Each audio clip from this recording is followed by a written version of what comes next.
Hey everybody, Scott here. Hope you're having a great day. Apologize for the overly casual attire, but I'm 2 days removed from a very typical male surgery and didn't feel like getting dressed, but wanted to get this out because I had promised it a couple weeks ago.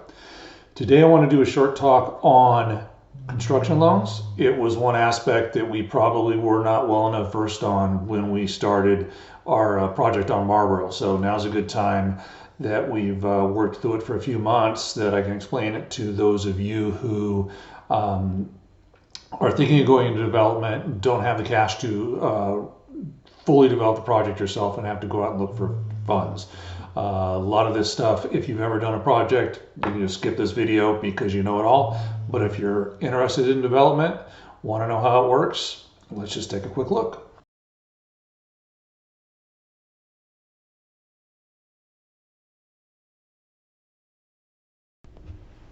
This is going to be overly remedial for some of you, but please don't trust what somebody tells you, especially if it's a seller or an agent. Verify the rents in the area yourself. Use sites like Zillow, Rent-A-Meter, ask an agent to set you up with the MLS. Go through and look at them.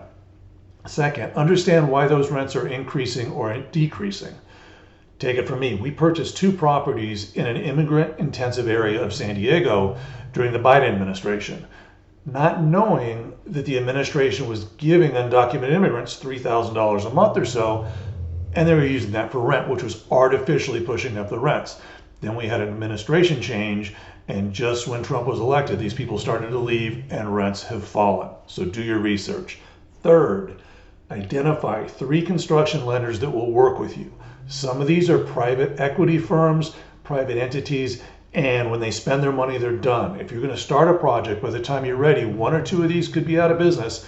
You need to have 3 sources. Before submitting your package to a lender, there's several things you have to do. First of all, the property should be free and clear. That is because any construction loan will go into first position. So if you have another loan, the construction loan will take that loan out and you'll be stuck with a higher interest rate, which you don't want to have. Second, bid your plans out to the contractor as soon as you have the first draft. The reason it'll take contractors 2 to 3 weeks to get an accurate bid with all the subs, you want them to start. When you're picking a contractor, if you go with somebody with a good reputation, it's probably going to cost you a little bit more.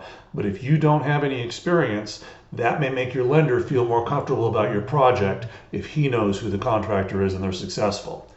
Then, once your plans are finalized, or at least in final plan check, you'll be really ready to go so that once the city comes in and gives you the final stamp of approval, you can send the finalized plans to the contractor. It'll only take them a couple days. You'll have documents that you can take to the lender and start the process. When you're ready to submit your application, submit it to 1 or 2 construction lenders. You'll pay an appraisal fee of $500 to $750 for each lender. Set yourself up as the point of contact for the appraiser to access the property. This allows you to meet the appraiser. And when you do, find out if they're using gross rent multiplier or a cap rate. If they're using a cap rate and you're allowing for separate water, gas, and electric meters, that pushes that expense onto the tenants, which for a given rent increases the net income, and a higher net income for a given cap rate increases your valuation. Be prepared to challenge the appraisal if it comes in low. Our first project in San Diego was 7 units. We estimated the final valuation to be $3.2 to $3.3 million. The appraisal came in at 2.5. The lender calls and said, "That's too low, we can't do the project." I said, "That's bullshit. Send me the appraisal."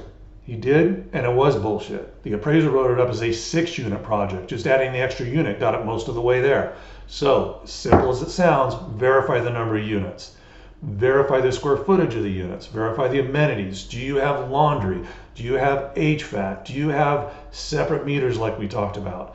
The guys who are underwriting these projects have the final say. They're sophisticated. They have to use the appraiser to cover their backs, but you can go in and make a case. Don't give up. That's what we did. We presented our case to the actual lenders, and they agreed with us, underwrote the project, and we're under construction. Let's talk about the loan structure. You're going to have points. If you're experienced, they're going to be 2 to 3%. If not, it's going to be 3 to 4%. This is an interest-only loan, and given, say, mortgage rates on a 30-year are 7%, you're going to pay 10 to 13% because of the extra risk premium. Now, this loan needs to be fully funded. The total project cost needs to be in there. So if your valuation came in low, like it did for us on that first project, you have to bring in funds to close, which we had to do. Now, the lender will fund this one of two ways. They'll either fully fund the project up front. That means the entire cost of the project goes into a bank account. You start paying interest on that immediately. The other way is, as they give you money, they increase the balance on the loan and you only pay interest on what you have actually borrowed to date. Now, that second way is a lot less expensive, but if they run out of money, your project doesn't complete. You won't get to choose, they'll choose for you. You just need to be aware of what they're doing.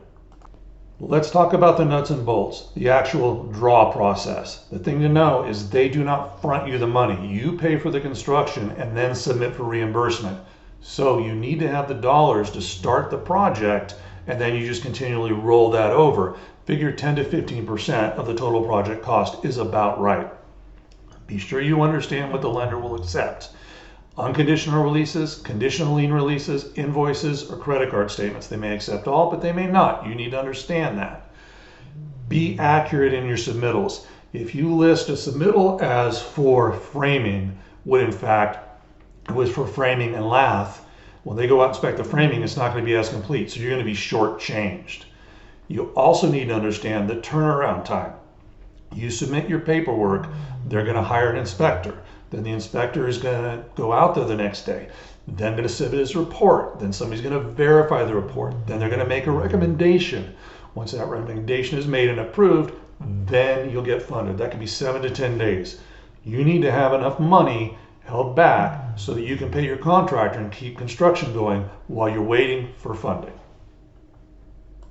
All right, I hope that provided some context for you and gave you some good information.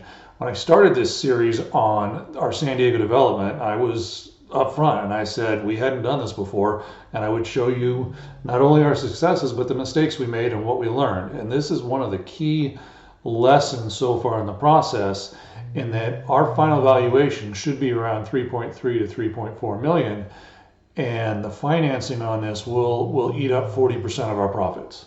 So if we had done this with cash, we'd be doing a lot better.